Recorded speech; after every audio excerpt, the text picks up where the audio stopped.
Welcome to Hannity Colmes. We're glad you're with us. I'm Sean Hannity. Coming up, Election Day is less than a week away. Does Al Gore or George W. Bush have the momentum? We're going to take a look at all these wacky polls. Congressman Alcee Hastings of Florida will join us. Also, the great one, Mark Levin, will check in. That's all coming up later on in the program. But right now, we're joined by nationally syndicated radio talk show host, the most listened to talk show host in America, Rush. Thanks for coming. Really good to see you. It's great to be here, wouldn't it, Alan? Nice to see you. Thank you very much for being here. Thanks for having me. I have people writing me saying they can't wait for this, so we'll keep them standing on the edge of their seat. I don't think I've ever seen the media go as nuts as what we now see unfolding before our eyes here. Oh, with this DWI thing? Yeah. You know, I'll tell you what's going on here, folks. What I actually think this is, it's just the first of many this weekend. I've been saying for the longest time, this is not unexpected. They're going to barrage people all weekend long. I said on my radio show yesterday and today, keep a sharp eye out for Thursday. I heard you. Keep a sharp eye out for Friday. Who knows how long they've had this stuff? It is the Gore campaign. Make no mistake, I heard driving over here, the Gore campaign has not been heard from. They're behind it. You know, they're the ones that have had this stuff. These are the people who eschew the politics of personal destruction. These are the people who are out there spreading innuendo about Ralph Nader's sex life. These are the people who do not have anything inspiring or uplifting to say about their own candidate. This is purely and simply what they decried on the White House lawn, the politics of personal destruction. And just wait, Sean, there's more of this to come tomorrow and probably Saturday. What they want to do, quickly, is create doubt. Just 3 to 4 points worth of doubt by Tuesday. Hopefully they can get through that day with enough doubt to give their guy a chance. That's what this is about. The most sensible thing I've heard in the last hour. I mean, it's insane the way the media is reacting to this. But let's not forget also, Rush, Donna Brazile. Remember why she was fired by Susan Estrich from the Dukakis campaign? Yes. Because she raised questions about infidelity with George Bush Sr. Right. You seem to have forgotten that. The last 14 days, what I've been watching, the NAACP ad, they're playing the race card. Ed Asner's calls, the calls that are going into the swing states Social saying Security. George Bush killed my husband. And they even took credit for that, and they won't denounce those type of tactics. Nothing has been sticking. The polls stay the same. I know you've been talking a lot about the Voter.com poll. Yeah, I think the fact that nothing has been sticking is the point. And what's going on here is that they've got a guy who can't even solidify his base, is what this is really all about. I mean, Clinton speaking to the black churches all week. I mean, it didn't work, Alan. None of it worked. And now they have to resort to this. I mean, that's what this means. And some you might look at this and say, is this the best you've got? I mean, the guy wasn't even a candidate then. At the time, he had no desire to seek office. I mean, if this is ever somebody's personal life and none of our business, this is it.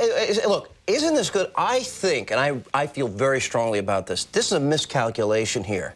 Because you know what this is going to do? It's going to remind people what we put up with for 7 years. Yeah. Well, not only that, but it's in addition to that, for this kind of thing to work, you have to have a personality that it is believable. I mean, they're trying to say the guy is untrustworthy. They're trying to say the guy's not likable. They're trying to say the guy's deceitful. That's not what people think of when they see George Bush. They like him. And because he's likable is why all of the Clinton techniques of the Social Security phone calls, the things you mentioned, aren't working because they're not being employed against somebody that you just intrinsically dislike when you see. Rush, have you decided who you're voting for? My mind is still open. I want to see what Ralph I love the open-mindedness with which you approach all this. First of all, hey, it is open-minded. You know that, Alan? It is. I mean, I think the only way you can approach this is with an open mind. Look, I want to thank you.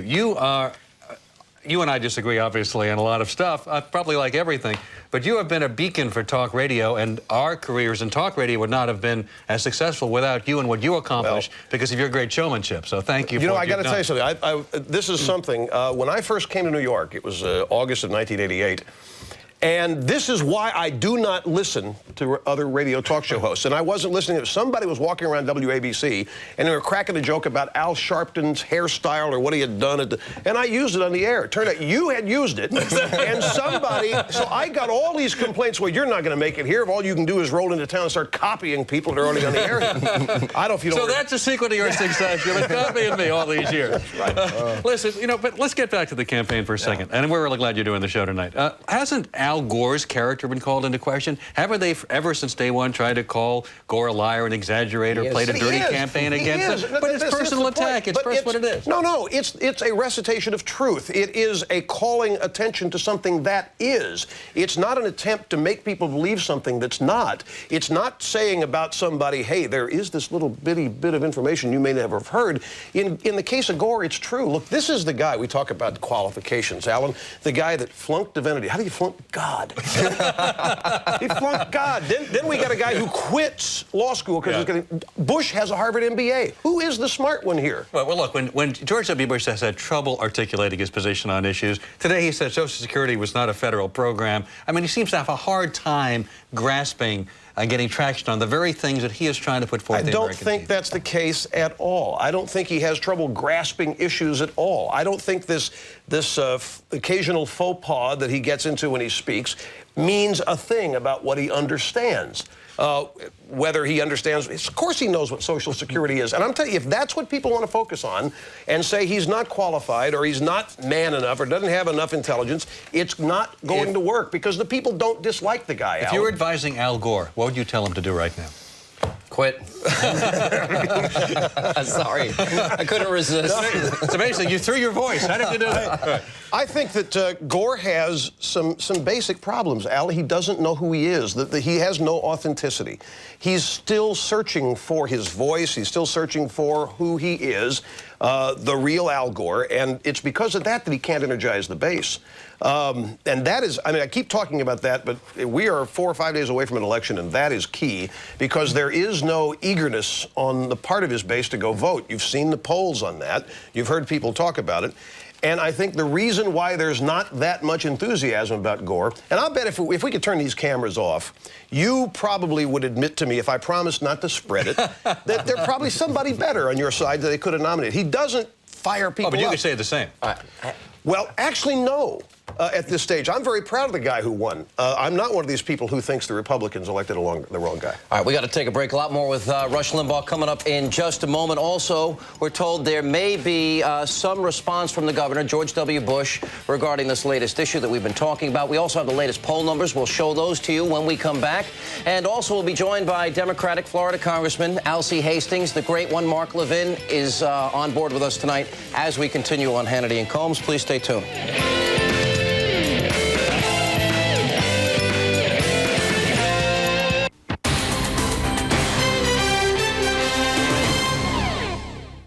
If making money were simple, we'd all be millionaires. Let's face it, money decisions are tough decisions. You need to know what's going on here and how it will affect your finances, your future, and your family. We cover the markets in plain English so that when the bell rings, you can understand what happened and decide what's right for you. We bring Wall Street to Main Street so maybe you can live on Easy Street.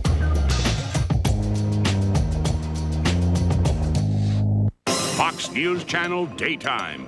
You want to make the right choices. We give you the power to decide for yourself. Fair and balanced. The most powerful name in news. Fox News Channel. We report, you decide. 胸騒ぎの夜、フォックスが待っている。エンターテインメントが待っている。夜9時、カフェテリアで語り合う老人たちの正体はミレニアム。夜10時、強烈な個性がリングで弾ける。これが噂のバトルエンターテインメント、ワールドレスリングフェデレーション。夜9時、転落恐怖のアトラクション、人命救助 SOS。夜10時、凶悪犯罪捜査ファイル。夜11時、全米警察24時。夜12時、緊急治療室の現実、トラウママン、死に立ち向かう救急隊員。夜9時、ヴァンパイアよりも怖い PTA バフィー。夜10時、15年前の恐るべき真実が明かされるメルローズプレイス。夜11時、偉大な老弁護士の悲しい現実、ボストン弁護士ファイルザ・プラクティス。胸騒ぎの夜、フォックスが待っている。エンターテインメントが待っている。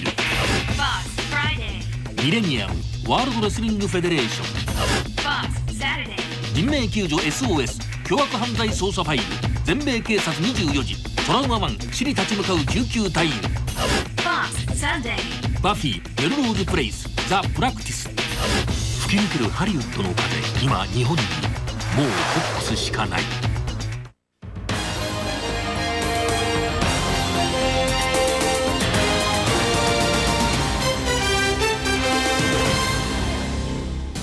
Welcome back to Hannity and Colmes. I'm Alan Colmes. Coming up, Florida Congressman Alcee Hastings and the great one, as Sean calls him, Mark Levin. They stop by Hannity and Colmes. Right now, we continue with radio talk show host Rush. Rush. Waiting for that. Rush The great Limbaugh's one. with us. The great one, Mark Levin, yeah. Do you have any liberal friends?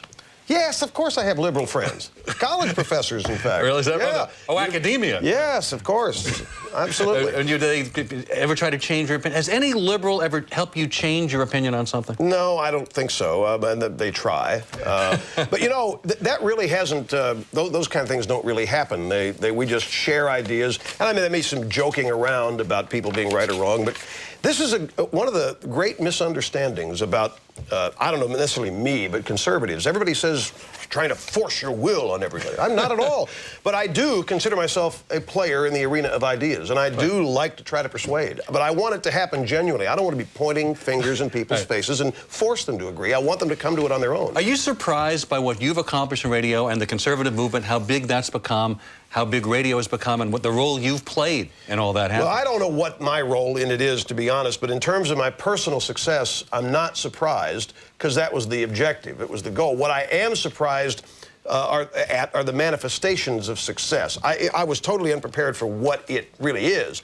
But when I came here in 1988, I did not say to myself, it'd be really good if I could make the top 5 here. I wanted to be #1. That was the objective. And so I'm not going to say I'm surprised when it happens. When you started, though, there was not this big conservative movement in America. It wasn't like it is today, where conservatives have now taken over Congress. One just conservative might be just the tip of the iceberg, says Hannity. I've come in here prepared. And oh, you want to fight? No. You know, you prepare yourselves. I'm sure you had to go ahead. You're very kind to credit me for the growth, the birth. Look, I know a lot of you and I run some of the same radio stations for many years. I was nationally syndicated. Many of those stations stayed in the talk format only because they could get talent like you that they would barter the time and wouldn't have to. It was hard to get local talent. Here's the thing. Those radio stations don't have me on the air because I'm conservative. They have me on the air because I attract an audience. And it's not just my conservatism that attracts an audience. That's part of it. But there's also many factors. Credibility, believability, entertainment, information. Absolutely. All those things go into it. And the idea that talk radio is all of a sudden conservative and that's what you have to be on radio to succeed. But why hasn't a liberal ever broken through the way you have on talk radio? Well, I got a theory to answer this. Some people say, well, it's because liberals own television. And so radio is the natural outlet. I have a different theory. I think radio is really requires every sensory perception you've got. You're not just listening, but you paint your own pictures. When you are actively listening to radio, you're really involved. It's not in the background. It's not passive. And as such, you're paying more attention to radio than you are when you're watching TV. Sometimes you just... and you're a zombie. Well, I don't think people want to hear their country ripped apart. I don't think people like hearing the institutions and traditions that made the country great ripped to shreds constantly by the Hate America First crowd, which, when I started in the 80s and throughout the 70s, that's what liberals were. They were constantly trashing America, the Blame America First crowd. Most people love the country and know that we're not perfect. We make some mistakes, but they don't want to hear about how we're flawed, and if it weren't for us, the rest of the world would be in better shape. They want to hear about how great they can be, how great we are, and that's what conservatism is. Rush, I want to go back to the story we started with Bush and this drunk driving thing from take your time, take your time. From 25 years ago, because my sense is, just watching the media for an hour before going on there, that the world has gone nuts. Don't panic. I'm not panicked at all, but I did a little research prior to the show, and it's interesting because Al Gore, multiple people on the record saying he smoked pot regularly, talks about where they smoked it, how often they smoked it, and on and on and on. Because what we're looking at here is if a guy drank a few beers a few years ago, got caught in a car, we're going to have some people out there saying that he's not qualified to be president. So I did some research. He's been asked this question. And I think this is important in as much as... Did you hear that? That's He's unbelievable. asked this question. What did he say? Well, let's put it up on the screen. Whoa, what did he say? It's important. He said, outside of court, the question was to him if he had ever been arrested for drunk driving while intoxicated. He admitted he didn't have a perfect record. He's prodded for more detail. Said, when I was young, I did a lot of foolish things, but I'll let you know this. I urge people not to drink and drive. It's an important message. The only reason I think this is important, after 7.5 years of no controlling legal authority, it all depends what is. We were alone, but we never thought we weren't. Right. Out tonight that He has never. I tell you what, I guess George Bush is responding to this. Fort Maine for DUI. That's an accurate story. I'm not proud of that. I oftentimes said that years ago I made some mistakes. I occasionally drank too much, and I did on that night. I was pulled over. I admitted to the policeman that I had been drinking. I paid a fine, and I regret that it happened, but it did. I've learned my lesson. As I mentioned, to many of you know that I quit drinking alcohol in 1986, and it was the right decision for me to make then. I'd be glad to answer a few questions. Why wait till now? Well, it came out now because a news TV station in Maine broke the story, but I made the decision that as a dad, I didn't want my girls doing the kinds of things I did, and I told them not to drink and drive. It was a decision I made. I've been very upfront with the people of the state of Texas that I had been drinking in the past, that I had made mistakes, and the story broke. Governor, I think that's an interesting question. Why now? 4 days before an election. Governor, No, the girls did not know until tonight. I talked to them. could you tell us some more about the night? Did you spend some time in jail? Did you? No, I didn't spend any night in jail there. I did not spend time in jail. Governor, do you believe this is relevant to your candidacy in any fashion? No, I think the people knew that I had been straightforward, that I had made mistakes in the past. This happened 24 years ago. I do find it interesting that it's come out 4 or 5 days before an election. I've been straightforward with people saying that I used to drink too much in the past. I'm straightforward with people saying that I don't drink now. Were you completely truthful, Governor, all the times that you were asked? Yes, I about was. past records? Yes, I was. Is there anything else? Is there anything else that you? I'm not trying to get away with anything. Is there any other? I just explained why. I didn't want to talk about this in front of my daughters. I've told my daughters they shouldn't be drinking and driving. It's a decision I made. Are you concerned that this issue will renew questions about whether you've been entirely candid about your past social activity? I've been very candid about my past. I've said I've made mistakes in the past. People know that. They thought about that. They're making their minds up now, and they've seen me as the governor of the state of Texas. I've upheld the honor and integrity of my office, and it's a regrettable incident that I find interesting that 4 or 5 days before the election is coming to the surface. And the only thing I can tell you is that I told the people in my state I used to drink. I quit drinking. I'm not going to drink, and I haven't had a drink in 14 years. Is there anything else that you might be embarrassed about, Governor? Pardon me? No, there's not. I mean, none. No, none at all. None whatsoever. As a matter of fact, I tried. Listen, I told the guy I had been drinking, and what do I need to do? And he said, here's the fine. I paid the fine and did my duty. You ever recall what you were doing that night that led you to be drinking too much? I was drinking beer, yeah, with John Newcomb. How much did you have? How many beers? Yeah. Enough to have been in violation of the law. I can't remember how many beers. It was 24 years ago. And that's the interesting thing about this. Here we are with 4 days to go in a campaign, and we're discussing something that happened 24 years ago. Governor, was there any legal proceeding of any kind, or you just... No, I pled, I said I was wrong. In court? And no, there's no court. I went to the police station. I said I'm wrong. Yeah. So the same night? Yes, I did. Kind of a field sobriety test or... No, I admitted I was wrong. And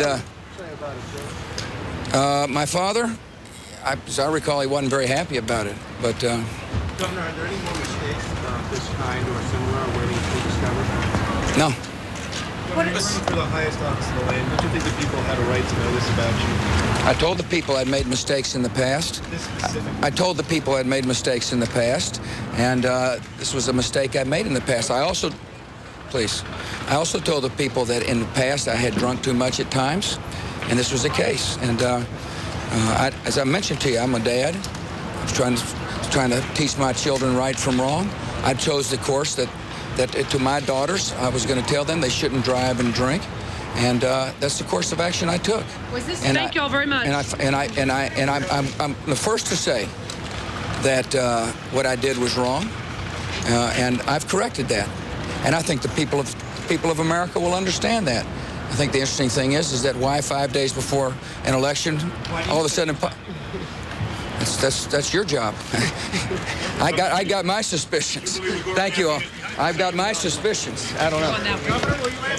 Is Texas Governor George W. Bush commenting on the information that came out today at 1976 DUI arrest. We continue with nationally syndicated radio talk show host Rush Limbaugh in studio. I'll go back to my original question, but your reaction to that. Well, I think you've got a very authentic guy there. Very heartfelt answer, hiding nothing, is obviously not even embarrassed. I'm a little embarrassed about it, but he doesn't have an attitude of any guilt that he's got to hide anything, or that he feels like he's been hiding anything.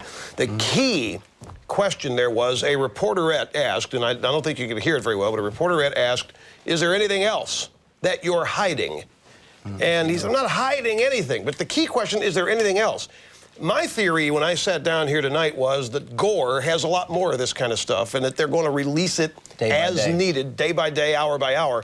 Now, he said, no, there's nothing else. If they've got what they think are other things, meaning the Gore campaign, then that'll be interesting, that statement of his.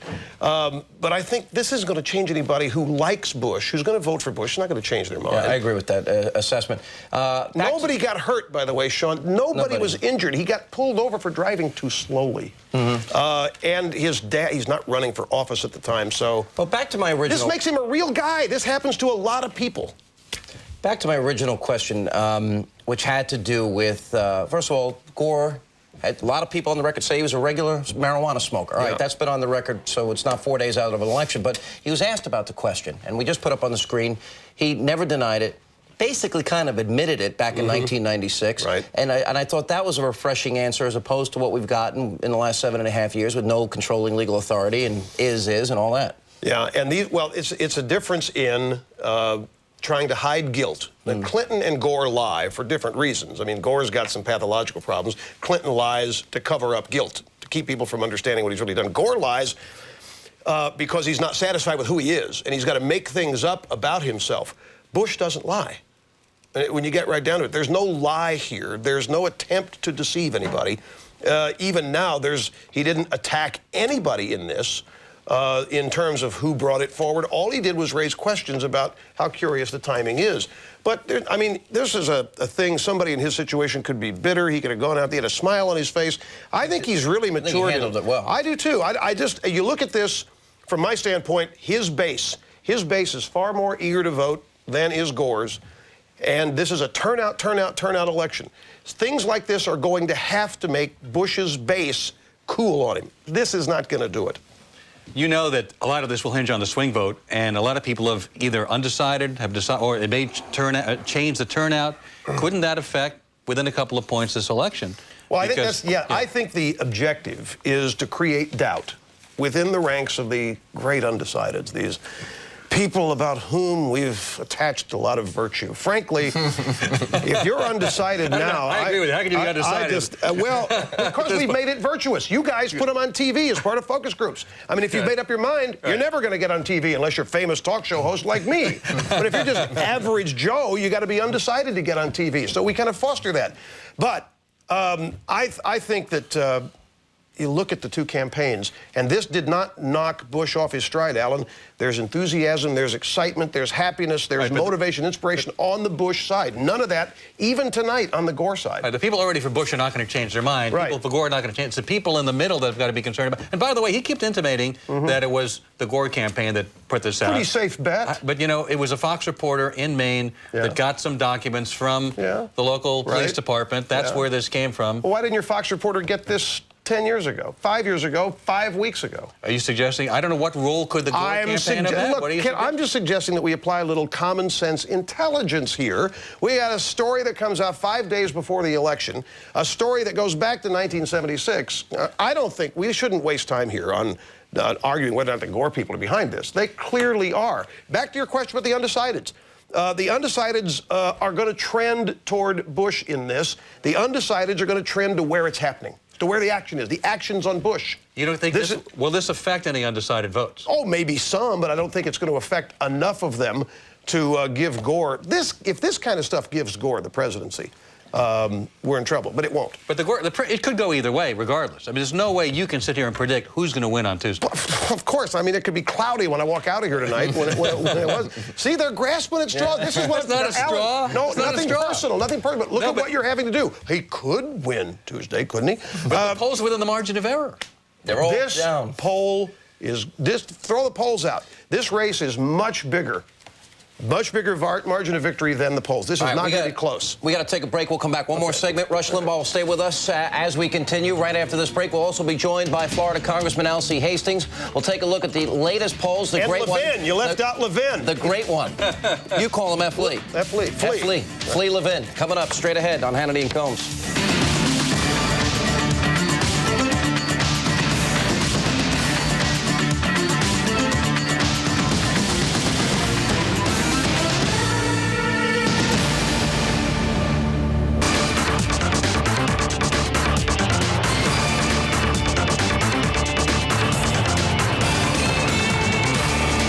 Welcome back to Hannity and Colmes. I'm Alan Colmes. We now continue with Rush Limbaugh.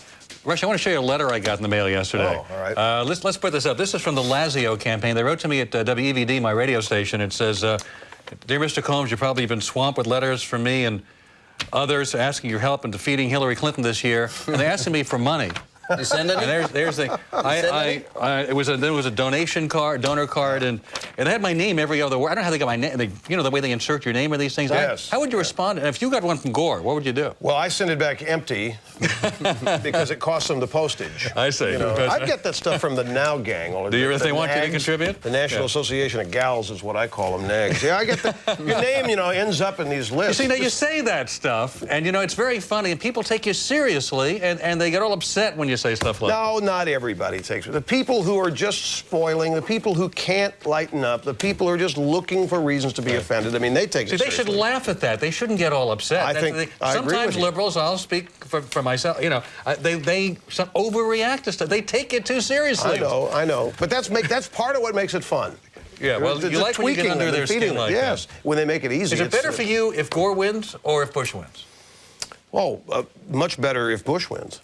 For you? Oh, sure. For the country. I mean, this is all about the country. What about being the loyal opposition? As when Clinton was president, that was great for you. I wrote a book. My success is not determined by who wins elections. And there are going to be liberals no matter who wins. And when liberals are out of power is when they do the funny, crazy stuff that you create global peace marches for global nuclear, or great peace marches for global nuclear disarmament. Or they go to the top of Mount Shasta and go, with harmonic convergence with Gorbachev, trying to make sure that nuclear weapons are not launched. I mean, when they're in power, they're dangerous because they're implementing this stupid stuff they believe, and you got to keep a different eye on them. What's the most liberal idea you ever had?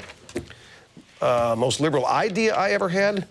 I don't know, probably share my car with somebody driving over here. Hey, Rush, let me ask you. I don't know. I really don't. I got some breaking news here.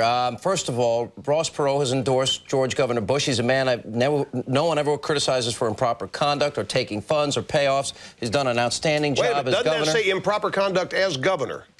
Yeah, it does say that. He says not been accused of because that's a direct response to this stupid thing. I think he's clearly the better of the two men. This is Perot saying that. We were having fun on the radio today saying, well, he's going to endorse Nader. He's going to endorse Buchanan. Are you surprised? Yes. I mean, I've always been of the impression there's a real serious animosity between Perot and Bush's dad. Right. Now, obviously, this has been smoothed over somehow. I got one question for you. I was watching your interview with Paula Zahn last night, and she asked you to name 4 Clinton achievements. You acted like... Why? You acted like you didn't want to do it. Why? It's like I said, the teacher in the 6th grade, little Johnny, why don't you be nice to little Freddie? Now you, little Freddie, be nice. Look, 4 achievements of Clinton. Yeah. He adopted welfare reform. He adopted all the great Republican ideas that came to pass that have made the country better. He has achieved some things. He listened to the Republicans and the conservatives, okay? I tell Alan this every day. 7 of the 10 items, Alan. They were Clintonized for your protection. Rush, thank you very much. Thanks, Rush. It's a pleasure. Thanks. Glad you could make it. Thank you. Thanks for having me. Thank you very much. Let's do it again sometime. Okay? And coming up next, Florida Congressman Alcee Hastings and, as Sean would say, the great one, Mark